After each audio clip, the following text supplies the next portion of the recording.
La parole est à Monsieur Jacques Miard.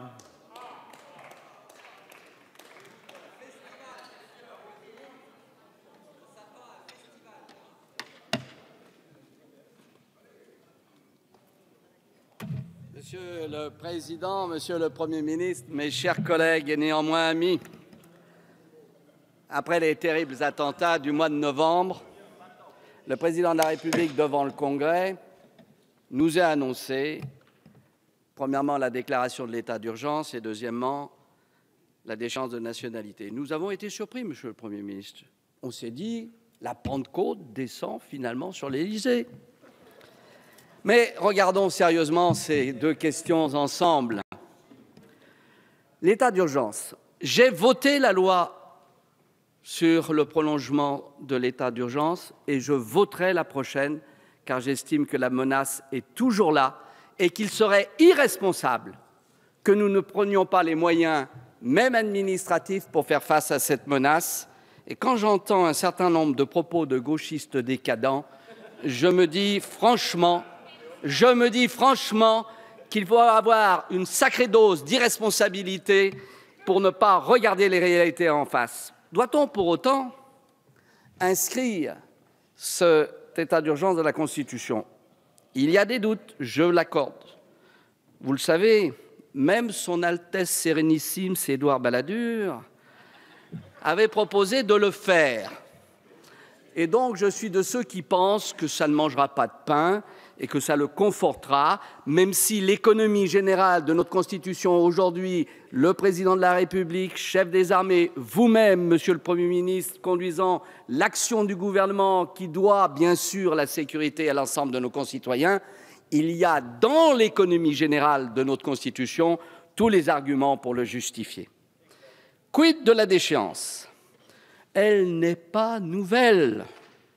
Il n'y a rien de nouveau sous le soleil. On le sait, ça a été rappelé. La période de la Révolution l'a inscrite directement dans plusieurs textes constitutionnels. Et elle-même, la Constitution elle-même, n'avait rien inventé. Il y avait jadis le bannissement perpétuel hors du royaume qui était l'équivalent de la déchéance de nationalité, même si à l'époque on ne parlait que de sujets, sans compter les sujets de mécontentement, mais elle était donc là. Elle est inscrite dans notre droit à deux endroits, l'article 23 et 25 du Code civil. Certains nous disent, ça a été dit, qu'il ne s'agit là que d'un symbole qui ne servirait à rien. Mais il y a effectivement des symboles qui portent en eux la conscience de la nation et scellent son unité. C'est pourquoi il me semble qu'un symbole de cette nature a aussi sa place dans la Constitution. Les terroristes, ce sont, vous le savez, ça a été dit avec force par Malek Bouti, que je salue ici, les terroristes se sont eux-mêmes mis hors la loi nationale. Il est légitime qu'on en tire les conséquences sur le plan juridique. Et ce texte serait-il inutile dans la lutte contre le terrorisme? Certes, non, écoutez bien, parce que vous faites une confusion. Certes, et c'est le texte du gouvernement, vous allez faire de la déchéance de la nationalité à l'article 25 une peine complémentaire, c'est-à-dire qu'elle est prononcée au bout d'un processus juridique qui peut durer longtemps, très longtemps. Il est vrai que dans ce cas, elle peut ne pas être très dissuasive.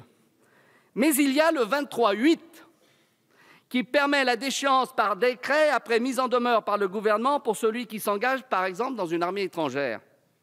Je suis de ceux qui pensent que mettre dans la Constitution effectivement la déchéance va conforter cet article.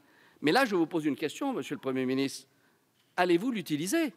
Parce que c'est ça, car nous pouvons aujourd'hui, sur la base du 23.8, atteindre directement un certain nombre de ces terroristes qui sont sur zone et qui agissent contre l'État français dans une quasi-armée contre la nation et qui doivent être, à ce titre, parce qu'ils sont sur cette zone, déchus de leur nationalité.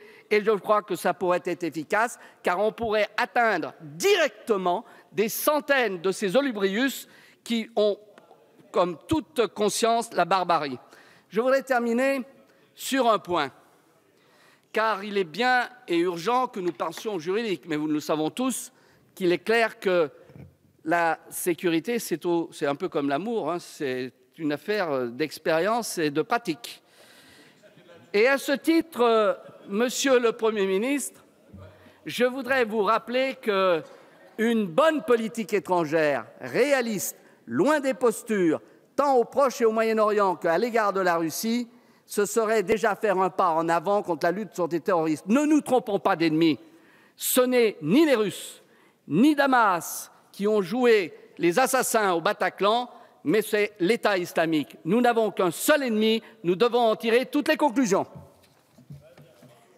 Merci, Monsieur Miard.